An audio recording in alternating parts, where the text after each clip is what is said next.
ونصلي على رسوله الكريم أما بعد فأعوذ بالله من الشيطان الرجيم بسم الله الرحمن الرحيم يا أيها الرسل كلوا من الطيبات واعملوا صالحا۔ اللہ رب کائنات نے قرآن مقدس کے اس مقام پر انبیاء جیسی عظیم ہستیوں کو ایک کام کا حکم دیا ہے۔ اللہ فرماتے ہیں یا ایھا الرسل کلوا من الطیبات، اے میرے رسولوں کی جماعت حلال اور پاکیزہ رزق استعمال کرو، حلال چیزیں کھاؤ، واعملوا صالحا، پھر اس کے بعد اعمال صالحہ کرو۔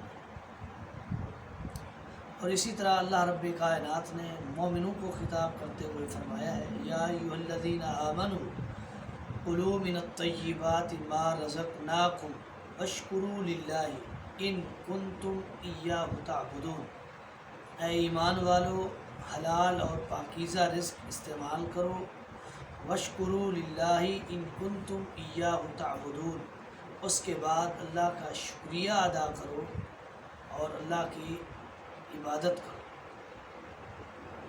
تو ان دونوں آیات کو اگر دیکھا جائے اور اس کو پرکھا جائے تو سب سے پہلے جو بات معلوم ہوتی ہے کہ اعمال کی قبولیت کے لیے، اعمال صالحہ کے قبول ہونے کے لیے اللہ رب کائنات نے جو شرط رکھی ہے کہ عمل کرنے والا شخص حلال اور پاکیزہ رزق استعمال کرے، اس کی روزی پاکیزہ ہو، اس کے روزی کے ذرائع پاکیزہ ہوں، اس کے ذریعہ معاش پاکیزہ ہو، اور جس راستے سے اور جس طریقے سے وہ روزی کما رہا ہے وہ طریقہ حلال کی کمائی والا ہو۔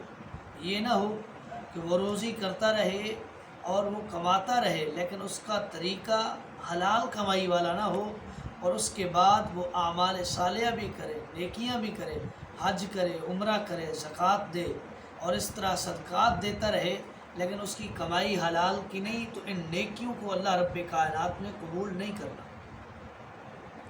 اور رزق حرام جو ہے وہ انسان کو تباہ و برباد کر دیتا ہے، انسان کو اس کی نیکیوں کا اجر نہیں ملنے دیتا۔ رزق حرام کا سب سے پہلا حملہ اور سب سے پہلا اٹیک انسان کے عقیدے پر ہے۔ کیوں؟ اللہ رب کائنات نے فرمایا ہے وَمَا مِن دَابَّةٍ فِي الْأَرْضِ إِلَّا عَلَى اللَّهِ رِزْقُهَا، کہ اللہ رب کائنات نے کائنات میں جتنی بھی مخلوقات پیدا کی ہیں سب کی روزی کا بندوبست اللہ نے کیا ہے۔ اسی طرح امام الانبیاء کا فرمان رضیت باللہ ربا وبالاسلام دینا وبمحمد النبیّ، وہ شخص رب کے رب ہونے پر راضی ہو گیا جس نے اللہ کی توحید میں کسی قسم کی کوئی کمی اور نقص پیدا نہ کی۔ تو رزق حرام جو ہے انسان کے عقیدے کو برباد کر دیتا ہے۔ رزق حرام آنے سے انسان کے توکل میں کمی آتی ہے، انسان کا بھروسہ اللہ رب کائنات سے اٹھ جاتا ہے۔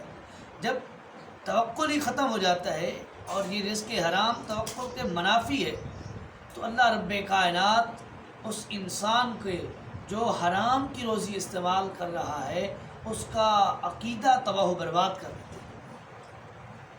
امام الانبیاء کا فرمان لو انکم تتوکلون علی اللہ لرزقکم کما یرزق الطیر تغدو خماسا وتروح بطانا، اگر پوری کائنات اللہ رب کائنات کے ساتھ اتنا توکل اور بھروسہ رکھے اس پر، اور اللہ رب کائنات پوری کائنات کو، خلائق کو اس طرح روزی دے گا جس طرح پرندوں کو دیتا ہے۔ پرندے خالی پیٹ گھر سے صبح نکلتے ہیں، شام کو پیٹ بھر کے واپس آتے ہیں، لہذا ہمیں چاہیے کہ ہم ہر وقت رزق حلال کی تلاش میں رہیں، اس کو استعمال کریں، اس سے کھائیں، اس سے پئیں، اس سے پہنیں۔ اللہ رب کائنات رزق حرام سے محفوظ رکھے۔ هذا ما عندي والله اعلم بالصواب وما توفيقي الا بالله۔